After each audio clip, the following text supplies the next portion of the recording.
दोस्तों आज जो एक खबर आई है निकलकर वो तो आपको दिखाऊंगा, लेकिन उससे पहले आज आपको मैं एक कहानी बताता हूं। सिर्फ दो है घटनाक्रम हाल ही के।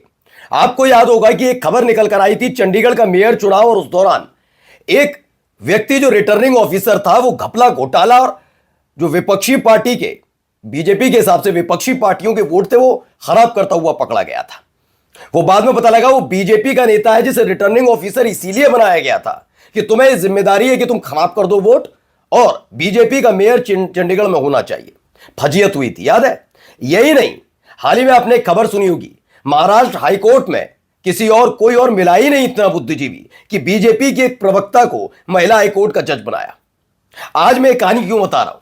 क्योंकि जिस प्रक्रिया पर सबसे ज्यादा सवाल उठ रहा है, अगर वाकई चुनाव आयोग इतनी निष्पक्षता की मूर्ति के साथ काम कर रहे होते चुनाव आयुक्त, तो सारी की सारी चीजों पर बहुत गंभीरता से ध्यान दिया जाता। लेकिन जब तय ही पहले से कर रखा है क्या करना है, तो क्या ही कहा जाए। आज आपको दिखाऊंगा बीएलओ कौन बनाए, बीजेपी और आरएसएस से जुड़े हुए लोगों को। और उसके बाद जब खुलासा हुआ तो कलेक्टर साहब कह रहे सॉरी सॉरी मुझसे गलती हो गई भैया।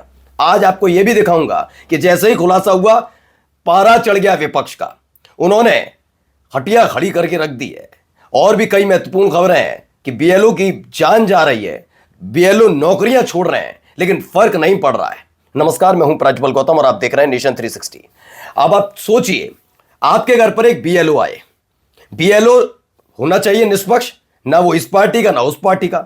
लेकिन अगर वो बीएलओ बीजेपी और आरएसएस का नेता निकले तो छोड़िए, बीजेपी आरएसएस, कांग्रेस का नेता निकला तो चलिए, समाजवादी पार्टी का निकला तो टीएमसी का निकला तो आपको लगता है वो बीएलओ निष्पक्ष होकर काम करेगा? लगता है तो बताइए, दिल पर हाथ रख के। नहीं ना, यही हो रहा है खेल यहां पर। सबसे पहले देखिए कविश अजीज ने क्या लिखा। असली खबर तो यही है, मध्य प्रदेश के दतिया में, मध्य प्रदेश क्या बीजेपी के लिए प्रयोगशाला से कम नहीं है। मध्य प्रदेश के दतिया में बीजेपी और आरएसएस से जुड़े लोगों को बनाया बीएलओ सहायक। बीएलओ का सहायक बनाकर भेज दिया गया। और अब आप अंदाजा खुद लगाइए, जो बीएलओ का सहायक होगा वो कैसे काम करेगा। अंदाजा खुद सोचकर बताइए, बीएलओ का सहायक, वो भी बीजेपी और आरएसएस से जुड़े हुए लोग। बीएलओ फिर कह रहे हैं तनाव में क्यों आ रहे हैं, ये सुसाइड क्यों हो रहे हैं, ये इनकी आपसी कुछ होगी। वो सुसाइड नोट में लिखकर, सुसाइड नोट होता ना, उसमें वजह लिखी हुई है, लेकिन उस पर ध्यान नहीं। परिवार वाले दावा कर रहे हैं, कोई मतलब नहीं, कोई लेना देना है इस देश के अंदर किस एसआईआर के नाम पर कितने लोगों की जान जा चुकी है अब तक? नहीं फर्क पड़ता। फर्क पड़ता है आका को खुश करना है। जो बैठा दिए गए हैं ना कृपा से, उन्हें आका को खुश करना। वरना इतनी बड़ी गंभीरता पर ज्ञानेश कुमार को आगे आकर जवाब देना चाहिए था। देश के प्रधानमंत्री तो मन की बात कहते भी और करते भी है। बोल दीजिए जरा बीएलओ के बारे में। नहीं, अब देखिए क्या हो रहा है। कलेक्टर इतने सीधे कि कहने लगे हमसे गलती हो गई, सॉरी सॉरी, हमें माफ कर दीजिए, हमें पता ही नहीं था ये बीजेपी आरएसएस के लोग हैं। तो काहे को करवा रहे हो भाई ऐसा यार, जब सारी जानकारी है ही नहीं। ऊपर से निष्पक्षता की मूर्ति बनकर बैठे हुए ज्ञानेश कुमार इतनी भी नैतिकता नहीं दिखा रहे कि इतनी बड़ी बड़ी घटनाओं पर कुछ बोल दिया जाए। खैर, जिस आदमी ने ये बिहार के चुनाव में कुछ नहीं बोला हो, उनसे क्या उम्मीद की जाए। आगे देखिए इसके खिलाफ मोर्चा कैसे खुला। आज तक की खबर है तो पूरे देश में बीजेपी की नींव हिला दूंगी। एसआईआर विरोधी रैली में सीएम ममता बनर्जी की खुली चुनौती। मैं कभी यह नहीं कहता कि क्या सही क्या गलत, सबका अपना अपना तरीका होता है करने का, लेकिन फिर भी एक जिम्मेदारी सबकी बनती है कि अगर कुछ गलत हो रहा है तो आवाज उठाना जरूरी है। क्योंकि चुनाव आयुक्त जो है ना, वो सर्वे सर्वा नहीं हो गए। चुनाव आयुक्त क्या है? चुनाव आयुक्त की नियुक्ति होती है, कैसे होती है वो तो पता ही है आपको। आशीर्वाद तल्ले हो रही है, कोई रोल नहीं है। नेता विपक्ष को बिठाओ ही मत ना, मत बिठाओ, खुद ही तय कर लो। अगड़म बगड़म तिया तिलक का, बस यही तिलक्का वाला ही आदमी है, ये बनेगा चुनाव आयुक्त। ऐसे ही होगा ना। खेल क्या चल रहा है, मन मर्जी से आप चुनाव आयुक्त नियुक्त कर रहे हैं। ऊपर से क्या हो रहा है कि चुनाव आयुक्त कोई जवाब नहीं देते इस बारे में। अब क्या है, चुनाव आयुक्त नियुक्त तो सरकार की तरफ से किए जा रहे हैं, लेकिन सरकार में जो बैठे हुए हैं, चाहे मोदी हो, शाह हो, कोई हो, वो अपनी जेब से नहीं देते। कोई अपनी पुश्तैनी जमीन बेचकर उनको तनख्वाह नहीं दे रहा। उनकी गाड़ी का, उनके बंगले का, उनके आलीशान दफ्तर का खर्चा वहां से नहीं निकलता। ये इस देश के टैक्स पेयर के पैसे से निकलता है। जो इस देश का टैक्स पेयर चाहता है कि वो जिसको वोट कास्ट कर रहा है उसे वोट कास्ट करके उसी को वोट जाए। इस देश का टैक्स पेयर चाहता है कि उसका अधिकार है वोट कास्ट करने का, तो वोट कास्ट करने दिया जाए। लेकिन क्या ये सब कुछ संभव इस दौर में नजर आता है? ममता बनर्जी ने इसी के खिलाफ मोर्चा खोला है। पश्चिम बंगाल की मुख्यमंत्री ममता बनर्जी ने नॉर्थ 24 परगना के बनगांव में रैली को संबोधित करते हुए केंद्र सरकार और बीजेपी पर जमकर हमला बोला। सीएम ममता बनर्जी ने चुनाव आयोग को भी कटघरे में खड़ा करते हुए कहा कि आयोग का काम निष्पक्ष रहना है, बीजेपी का कमीशन बनना नहीं। जिस तरह के हालात बन रहे हैं उसे देखकर तो ऐसे ही लगता है कि हालात कुछ ऐसे ही पैदा किए जा रहे हैं। खैर, आगे की खबर क्या है? खबर कुछ इस तरह से भी निकल कर आई।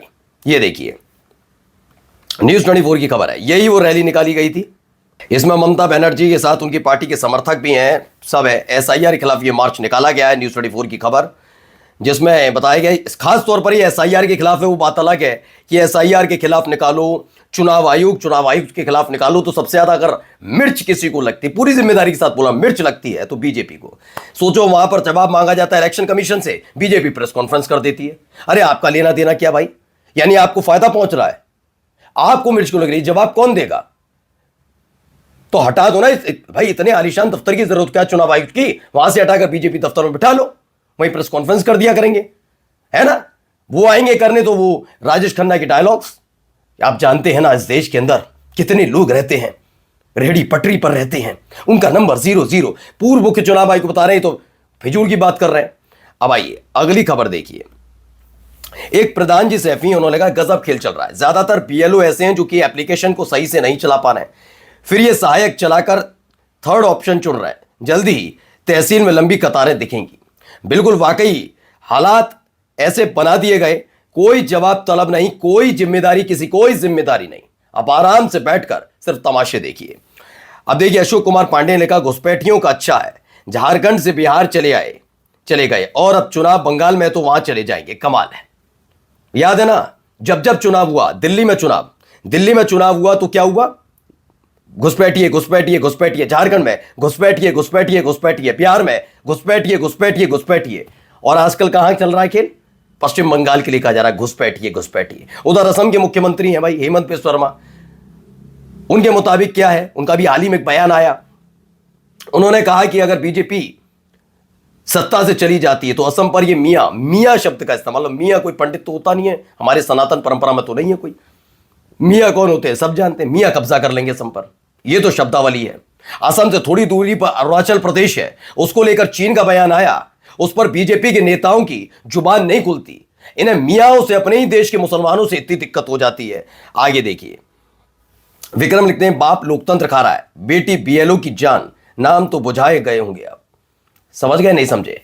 समझ जाए तो कमेंट करके जरूर बताइएगा, क्योंकि इस समय बड़ी तेज तादाद में कार्रवाई हो रही है। बीएलओ के खिलाफ एफआईआर दर्ज की जा रही है। एफआईआर इस लिहाज से कि आप काम सही से नहीं कर रहे। मैं तो कहता हूं इतनी ही तेज रफ्तार से काम करना है ज्ञानेश कुमार जी। आपके घर में तो बड़े बड़े अधिकारी हैं सारे के सारे, सबको बीएलओ बना के उतारिए ना। ये आदेश देने से कुछ नहीं होता, क्योंकि चाहे बीएलओ हो या फिर कोई किसी जिले की डीएम या फिर इस देश का चुनाव आयुक्त, उसे कहा अंग्रेजी में यही जाता है गवर्नमेंट सर्वेंट, यानी सरकारी नौकर। नौकर का काम आदेश देना नहीं होता। नमस्कार।